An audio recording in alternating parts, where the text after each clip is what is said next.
आज के वीडियो में हम लोग जानेंगे कि एक्चुअली माइक्रोसॉफ्ट का ये जो आउटेज है वो क्या है। आप लोग न्यूज़ में ये देख रहे होंगे कि ये जो माइक्रोसॉफ्ट का आउटेज है कहीं से लिंक किया जा रहा है साइबर अटैक से, कहीं से लिंक किया जा रहा है कोई कंस्पिरेसी से। पर मैं आपकी जानकारी के लिए बता दूं ऐसा कुछ भी नहीं है। दरअसल ये जो पूरा एक आउटेज है ये एक बग के चलते हुए। इसे समझने के लिए हमें पहले ये जानना होगा कि ये जो पूरा इशू है वो स्टार्ट कहाँ से हुआ। तो जैसे हम लोग कोई सिस्टम यूज़ करते हैं, पीसी यूज़ करते हैं, तो इसमें विंडोज़ हमारा चलता है। सेम इसी प्रकार से अगर हम लोग कोई क्लाउड बेस्ड सर्विस यूज़ करते हैं तो वहाँ पे भी हमारा विंडोज़ ही यूज़ होता है, क्लाउड बेस्ड, जिसे इन जनरल हम लोग VMs बोलते हैं। तो अलग अलग सर्विसेज के अकॉर्डिंग हम लोग इसे अलग अलग ढंग से यूज़ करते हैं। तो होता क्या है कि अब जैसे हम लोग अपने सिस्टम में एंटीवायरस यूज़ करते हैं, तो वैसे ही इन तमाम क्लाउड बेस्ड सर्विसेज और VMs को प्रोटेक्ट करने के लिए, साइबर अटैक से प्रोटेक्ट करने के लिए एंटीवायरस यूज़ किया जाता है। अब यहाँ पे जो एक एंटीवायरस की कंपनी है, बेसिकली ये साइबर सिक्योरिटी से रिलेटेड प्रोडक्ट बनाती है। तो ये इस कंपनी का नाम है क्राउड स्ट्राइक।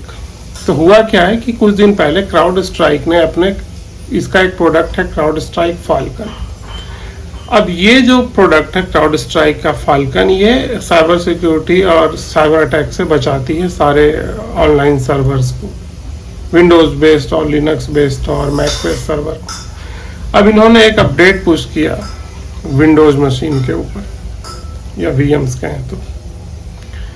अब हुआ क्या था कि इनका जो ये क्लाउड स्ट्राइक का जो फाल्कन प्रोडक्ट है, जब ये अपडेट पुश किया तो ये एकदम लो लेवल पे ये रन होता है, कर्नल लेवल पे, टेक्निकली इसे बोला जाए तो कर्नल लेवल पे ये एग्जीक्यूट होता है। अब हुआ क्या कि इनका कुछ कॉन्फ़िगरेशन या कुछ कोड में फॉल्ट था। अब जैसे ही ये कोड अपडेट पुश करने के बाद, जैसे आप लोग मोबाइल में या हर एक जगह आप लोग अपडेट देखते हैं, सेम उसी टाइप से ये अपडेट आ रहा था। अब हुआ क्या कि जैसे ही अपडेट रन करने लगा, और ये कर्नल लेवल पे एग्जीक्यूट होता है क्योंकि इनको बहुत सारे परमिशंस की ज़रूरत होती है। इस टाइप के एप्लीकेशन जनरली ऐसे ही काम करती है।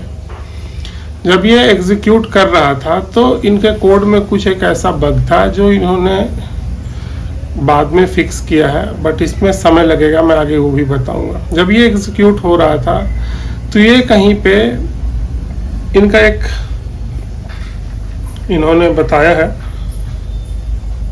जब ये एग्जीक्यूट हो रहा था तो ये एक इनवैलिड मेमोरी लोकेशन को ये पॉइंट करने लग गया।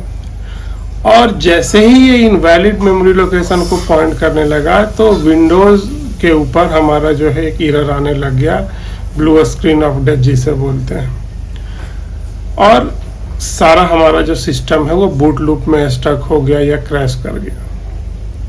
अब दिक्कत क्या है कि ये सारा जो कोड है वो अपडेट हुआ है, मतलब ये डाउनलोड हो गया सिस्टम में, और सिस्टम को बूट नहीं लेने दे रहा है। अब इसके साथ सबसे बड़ा चैलेंजेस ये है कि इनको फिक्स करने के लिए हम लोग को ऑनलाइन अपडेट के थ्रू, क्योंकि जब सिस्टम बूट ही नहीं हो रहा है तो अपडेट के थ्रू हम लोग कैसे फिक्स करेंगे। और ये जैसे ही ये सिस्टम हमारा बूट होने लगेगा तो फिर ये इनवैलिड मेमोरी लोकेशन को पॉइंट करने लगेगा, फिर हमारे पास ब्लू स्क्रीन ऑफ डेथ वाला एरर आ जाएगा। तो इसे फिक्स करने के लिए मैनुअली हमें सिस्टम को सेफ मोड में करके और इस फाइल को हमें वहां से डिलीट करना पड़ेगा। तो इन लोगों ने अपना कुछ बयान भी जारी किया है, तो मैं यहाँ पे बताता हूँ कि जैसे इनका जो एक ड्राइवर फाइल था C5x0291.6, मतलब सिस्टम फाइल है इनका, इसको डिलीट करना पड़ेगा सिस्टम में, और तब फिर हम जो हमारा विंडोज है वो बूट हो जाएगा।